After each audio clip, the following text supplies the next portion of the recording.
believe this was at the end of last week by Bucky Brooks. Shout out to Bucky. For NFL.com, where he was listing his offensive players and defensive players that he feels are going to, have have breakout seasons in 2023. So he calls this his 2023 NFL All-Breakout team. And starting with the offense, we actually do have guys that getting some respect. Abso-freaking-lutely, right? Abso-freaking-lutely, man. So for his quarterback on the All NFL Breakout team, he has Kenny Pickett. Shout out to KP8. I'm going to list him off, and then I'll come back and read what he said about him. So this isn't necessarily second-year players. This is just young players. Yeah, just young players. I think he has some dudes that were in like year 3 up there. I see that. Yeah, but that was pretty much the vibe with it. So Kenny Pickett made the list at quarterback. Ramondre Stevenson was the running back for the New England Patriots, but that's the running back he included. For wide receiver, he goes Kadarius Toney. Shout out to Kadarius Toney with the Kansas City Chiefs. He also goes George Pickens from Pittsburgh. Shout out. And then the third receiver he went with was Jerry Jeudy out of Denver. Sure. That's a bad pick. I was about to say, I do not like that one at all, bro. Like, y'all still on this hype. I guess he's banking on Russ. Y'all still on the hype, bro. I don't see it. I don't see it, man. Tight end. We'll talk about this. He went Isaiah Likely from the Baltimore Ravens. Then from there, offensive tackle. Walker Little from the Jags. He went with Ikem Ekwonu as the other offensive tackle on the list from the Carolina Panthers. At guard, Elijah Vera Tucker with the New York Jets. New Jersey Jets, y'all know them bums. At guard, the other guard, Tyler Smith from the Cowboys. And then Connor Williams was the center with the Miami Dolphins. So, in terms of what he said. And you got this pulled up or not? I do, yeah. Unless you want to read, yeah. Can you read that for us? Sure. Bet that. For Kenny, he says, no wonder Ben Roethlisberger was worried about his Steelers legacy. Okay, truth be told, Pickett has a ways to go and at least 2 rings to win before threatening the standing of the future Hall of Famer. That said, the second-year quarterback has already shown glimpses of the clutch factor. See, 4 game-winning drives and 3 fourth-quarter comebacks over 12 starts as a rookie, and poise needed to play at an elite level. With Pickett also displaying the accuracy, ball placement, and anticipation to shred defenses as a pinpoint passer, the youngster could quickly earn a seat at the crowded table of star quarterbacks in the AFC.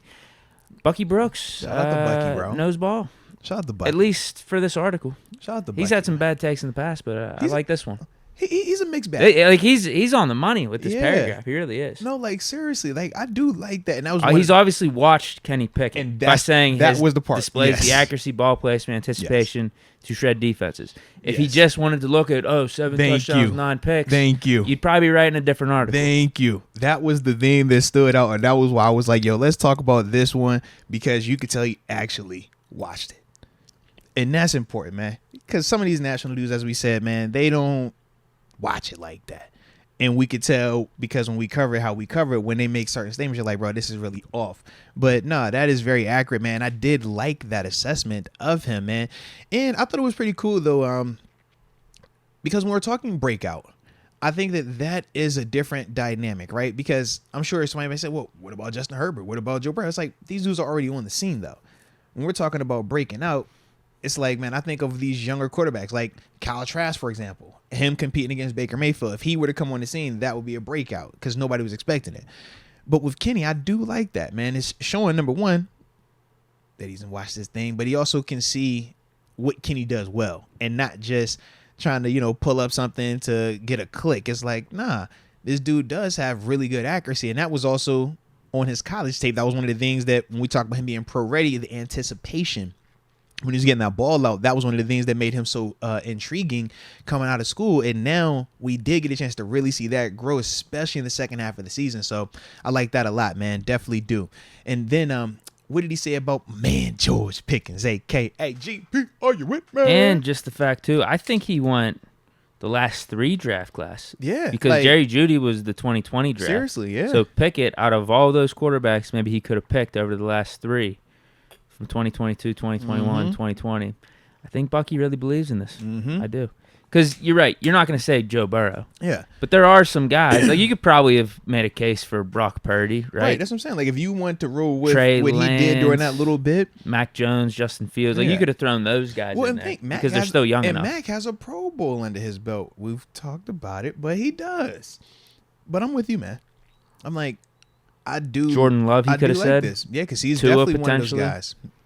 Although maybe some people would say his breakout was last year, but anyone that watched those games knows that he's just not that good. I'm sorry. I'm taking Pickett over Tua all day, any day of the week. But with Pickens, he says that's probably why he has Ramondre Stevenson, though, as I'm scrolling here. Like, he hasn't had the big. Or no. Well, I guess he did have 1,000 yards last year. But yeah, he's been running mates kind of with Damian Harris. Now it's going to be his backfield. He's the full guy time. because Damian went to the World Winners. You know how that go. I don't know about that. Man, you know what time it is. If you can't beat him, join him. For Pickens, they say the second-round pick burst onto the scene in 2022, piling up 51 catches for 801 yards and 4 touchdowns. Moreover, the 6'3", 200-pounder displayed outstanding hand-eye coordination with a series of jaw-dropping acrobatic catches that piqued the interest of the football world. Nice. With more playing time and expanded role on the horizon, Pickett could enter the conversation as a so hold on. You saw it, right? You saw what it said? Yeah, you saw what it said? It's a typo, or maybe it's not. No, it's not. You saw exactly what it said. It says Pickett could enter the conversation as a top 10 receiver by the end of 2023. Yeah, he definitely means Pickens, though, right? Where was the typo, though? Was it Pickett? Well, he was supposed to say Pickens, or Pickens instead of receiver was supposed to say quarterback. Oh Lord, here you go, man. Either way, I'm good with it. Either way, if he meant Pickens as a top 10 receiver, or if he means Pickett as a top 10 quarterback, I'm fine with it. I'm sure you was gonna spit it to the Pickett. I was like, how you get that out of that, man? I could see Pickens being top 10 too. I really could. Respect. I might even have him there before the season. Oh, we know you will. If I'm giving projections, like, you got to be projecting for 2023. Trust me. If you're projecting, he's your number one quarterback. I got you. You gotta be looking forward. You gotta be looking forward. Optimism at an all-time high, ladies and gentlemen. The Pickett to Pickens connection will have terrible towels waving for years to come. Big facts. So, do we approve of what Bucky was talking about with GP? Yeah, those are 2 good picks for breakout candidates, I'd say, for quarterback and receiver. No, I like that a lot, man. I do feel with Pickens specifically, he's just scratching the surface, man. And we said the more opportunities, the more targets he gets, the better he will perform. Now, I did want to get a chance to talk about the tight end because they went Isaiah Likely, and we obviously know we got a guy too. So I wanted to talk about that. Has Muth done too good to be considered a breakout candidate? That's what I wanted to figure out. I'd have to think so. Because last year, I think he was like a top 6 or 7 tight end based off statistics. Yeah. But do we feel like that's the perception of him league-wide, or is he still kind of an underrated guy? Because I think league-wide, he's still underrated. Like, we know Muth, but I don't think league-wide they view Muth like how we view Muth. I think they view him top 10. You think so? Yeah, I really do. I think they respect him. He's gotten Madden ratings, I think, in the low to mid-80s. Okay. So, like, I think where he stands there, that's in, like, the top 10 range. Okay. He's still underrated, though. That's what I'm saying. It's still underrated, but I don't know if it's enough to consider 10, him a breakout because I think he's already hit a level of, like, he's good. Because, like, to me, I look at it like this, right? And this is just by the nature of the position and the popularity. If I said, Deke, name the top 10 wide receivers, you can name 20 wide receivers with no issue. If I say, Deke, name the top 10 tight ends, you're going to give me about 5, and now we're going to be fighting, right? Like, all right, man, I think this is good. All right, I can bring this dude up. You know what I mean? And that's the part when I think of, like, Muth. I'm like, if he's not viewed as top 5, I view that as him being underrated. Because I think that he should, or at least be flirting in that class, just based on what we've seen from him and based on some of the other guys we've seen around the league and how they're viewed. So that was my whole thing with it. But I'm like, I don't know. Is he already broken onto the scene? Like, maybe that's just my perception of it. Well, he does have Ramondre Stevenson in here. And he has a band, though, on the ground in terms of 1,000 yards rushing. But then you look at Tony. He hasn't done much. But Pickens is only coming off of 1 year. Judy, he hasn't done much. So, yeah, maybe he has the players at a certain standard for this breakout list, and Muth has already passed it. But, again, if you have Stevenson on it that kind of makes it a flaw. But I like Isaiah Likely because Isaiah Likely, when we talk about him, we saw him come on the scene in Baltimore last year, and they're very optimistic about him. I mean, especially when you think about what they've added to that offense, and he's going to be the second tight end option. He gets all of the mismatches. And we saw even last year that he was able to take advantage and capitalize on some of them things. So I get, if he were going to put him up there, why that route? But I'm just like, I don't know. Do I view Moof as already broken out?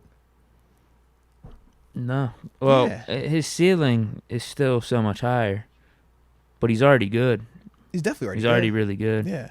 All right, so what we got on defense, man? Who are the names that that Mr. Bucky Brooks has? I don't think there's any Steelers, but he's got Gregory Rousseau Okay, shout out the group. as one of his edge guys. George Mm-hmm. Karlaftis as one of his edge guys. Devontae Wyatt, defensive tackle for the Packers. Mm-hmm. Oh, yeah, if you guys don't know, Karlaftis is an edge for the Chiefs, and Rousseau is an edge for the Bills. Who you say? Wait, Huh? is this? Wait, I said what I said. Oh, all right, We're go moving group. on. That's group right there. Derek man. Brown. He just got some help too. I don't know if you saw that, man. We just got another pass rush up there, bro. Washed. Golly, that's crazy. That is crazy. I love it. Derek Brown, defensive tackle from Carolina Panthers. He's not already on the scene. Am I tripping? Don't he got Yeah, a he's double pretty digit? good. He has a double digit already. Does he have a 10-piece? I could have sworn he had a 10-piece already. A 10-sack season, right? You might be talking about someone else. No. You might be no. talking I'm about their the other edge. one. Yeah, I'm tripping. This guy's defensive tackle. Yeah. I'm thinking about. But this defensive tackle is good. 'Cause I'm I talking about remember Burns, 'cause it's him and watching Burns some of down those there. Panthers games. Yeah. him and Burns are down there. Yeah. He is. He's a good young player. Yeah. N'Kobe Dean, they got at Oh. linebacker from the Eagles. I can see Oh, that. because they said he gonna get them opportunities this Yeah. year. Yeah. Caden Ellis, Yeah. linebacker Falcons. Yeah, this dude's 27. This guy's just picking anyone. No, but I read about him. He was a special teams guy. Yeah, and he just broke on the scene last year. I think he pass rusher. I think they said This was with, one of the Falcons pickups. Yeah, he Them spending all this money. Yeah, he did double digit sacks last year, and that was his first time. So now this is his opportunity. Low key, you know how when Trey Hendrickson left the Saints and went to Cincy, and that was like his first chance to be the guy. They're gonna look at this kind of similar. Like, can you actually come here and be the full time guy, not just a dude that came in and kind of like surprised everybody with 1 year of that type of production?